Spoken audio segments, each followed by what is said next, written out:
में आते हैं तो आप कहते हैं हम आपको 4 किलो अनाज दे रहे हैं, हमने अयोध्या में मंदिर बना दी, हमने पाकिस्तान को 4 टुकड़ों में बांट दिया।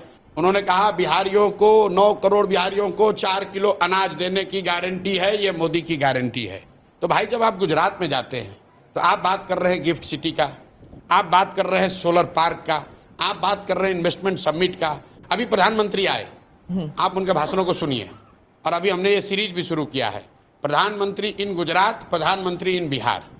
प्रधानमंत्री कच्छ गए तो उन्होंने कहा कि भाई कच्छ में, मेरे कच्छ में, उनके शब्द हैं, मेरे कच्छ में दुनिया का सबसे बड़ा सौर ऊर्जा पार्क बन रहा है। प्रधानमंत्री आए मधुबनी, उन्होंने कहा बिहारियों को 9 करोड़ बिहारियों को 4 किलो अनाज देने की गारंटी है, ये मोदी की गारंटी है। भाई 4 किलो अनाज तो पूरे देश में बांटा जा रहा है। मोदी जी का एक भाषण हमको दिखाइए आप गुजरात में जहां उन्होंने ये बात कही हो कि हम 4 किलो अनाज दे रहे हैं। तो भाई जब आप गुजरात में जाते हैं तो आप बात कर रहे हैं गिफ्ट सिटी का, आप बात कर रहे हैं सोलर पार्क का, आप बात कर रहे हैं इन्वेस्टमेंट समिट का, आप बात कर रहे हैं कि गुजरात जब 75 साल का होगा तो वो कैसा दिखेगा। और जब आप बिहार में आते हैं तो आप कहते हैं हम आपको 4 किलो अनाज दे रहे हैं, हमने अयोध्या में मंदिर बना दी, हमने पाकिस्तान को 4 टुकड़ों में बांट दिया। अरे भाई बिहार को भी तो बताओ। पर आप कह रहे हैं इंडस्ट्री चाहिए नहीं, हमें जरूरत ही नहीं है इंडस्ट्री। बिल्कुल इंडस्ट्री, हमने ये नहीं कहा कि नहीं चाहिए। आप बात नहीं समझे। हमारी प्रायोरिटी क्या है? हमारी पहली प्रायोरिटी है कि मुझे यहाँ से पूंजी का पलायन रोकना है।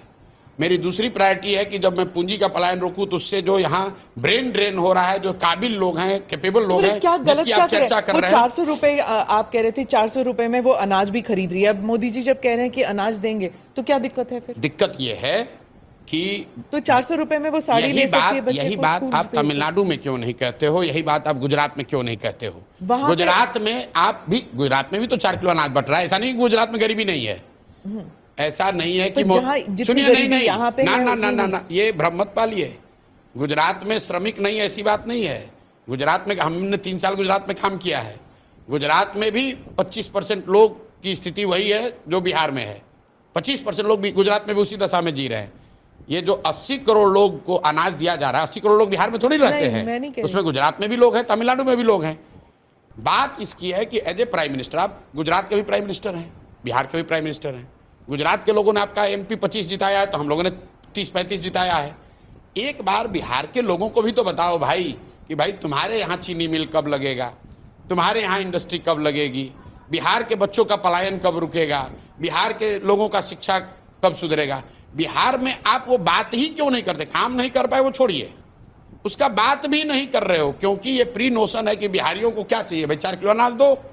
मधुबनी में आए मोदी जी, तो सुनिए ना सुनिए, मोदी जी आए अभी मधुबनी में, उनके मुंह से निकल गया या उनके लिखने वालों ने गलती कर दी। उन्होंने कहा कि सहरसा से, अपने हिसाब से बहुत बड़ी घोषणा की है, सहरसा से आधुनिक वंदे भारत ट्रेन चलेगी, जिससे श्रमिक परिवार के लोग आसानी से यहाँ से बॉम्बे और सौराष्ट्र में जाकर मजदूरी कर पाए, उनको जाने में सुविधा होगी। अब बताइए ये कितनी गलत बात है कि मोदी जी ये कह रहे हैं कि बिहार के बच्चों को मजदूर बनकर सौराष्ट्र और मुंबई में काम करने के लिए एक और बढ़िया ट्रेन खोला जाएगा।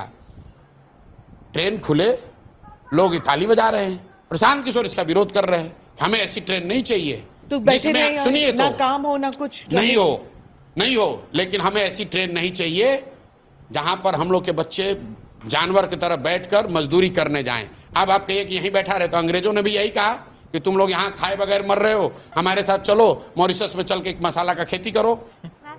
तो क्या वो हम लोग का भला कर रहे थे? आप मोदी जी का भाषण सुनाइए जब वो गुजरात में ये कहे कि भाई गुजरात से श्रमिक परिवारों के लिए आधुनिक वंदे भारत ट्रेन चलेगी, जहां से कि आप बॉम्बे में जाकर काम कीजिएगा, चाहे मनमोहन सिंह जी हो या मोदी जी हो।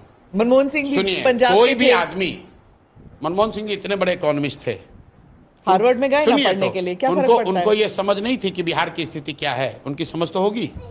उनको ये समझ नहीं थी कि यहाँ पर बिहार में क्या चल रहा है, बिहार की इकोनॉमिक स्थिति क्या है। उनको देश की इकोनॉमिक स्थिति की समझ थी, बिहार की समझ नहीं थी। मैं आपको बताता हूँ कि बिहार में फैक्ट्री क्यों नहीं लोग लगाते। अगर बिहार में फैक्ट्री लग जाए तो 10-12 हज़ार रुपये में गुजरात में, तमिलनाडु में मजदूरी करने के लिए लेबर मिलेगा कहाँ से? अगर पंजाब में गेहूं की खेती बंद हो जाए तो उससे देश में गेहूं की उपलब्धता कम हो जाएगी। तो कोई नहीं चाहेगा कि पंजाब में गेहूं की खेती बंद हो जाए। उसी तरह बिहार और उत्तर प्रदेश के कुछ हिस्से जो है इसको लेबर का फैक्ट्री बना दिया गया है, और लोग ये चाहते हैं कि ये मोटे तौर पे स्थिति बनी रहे ताकि लोग यहाँ से 10-12 हज़ार में जाएं।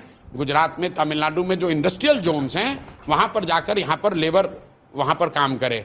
अगर बिहार में फैक्ट्री लग जाए, ऐसा आप तो मोदी जी को खूब जानते हैं, मोदी जी अगर कह दें तो किस उद्योगपति की आज देश में इतनी हिम्मत है कि वो बिहार में उद्योग नहीं लगाएगा? और आप बताइए, मोदी जी का भाषण 14 में हमने लिखा है, मैं आपको कोट कर देता हूं। मोतिहारी में मैंने उस समय मोदी जी से कहलवाया, मोदी जी ने कहा कि इसी चीनी मिल से के बनी हुए चीनी से चाय पीऊंगा तब बिहार लौटूंगा, तब वोट मांगने आऊंगा। 14 में कहा था, नहीं बना। नहीं बना।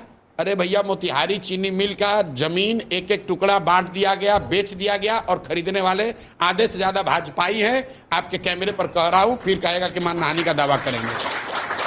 आधे से ज्यादा मोदी जी के पार्टी के लोगों ने उस मिल के जमीन को बेच लिया, हड़प लिया। उसके बाद मोदी जी वहां 4 बार गए, लेकिन गलती मोदी जी की नहीं है।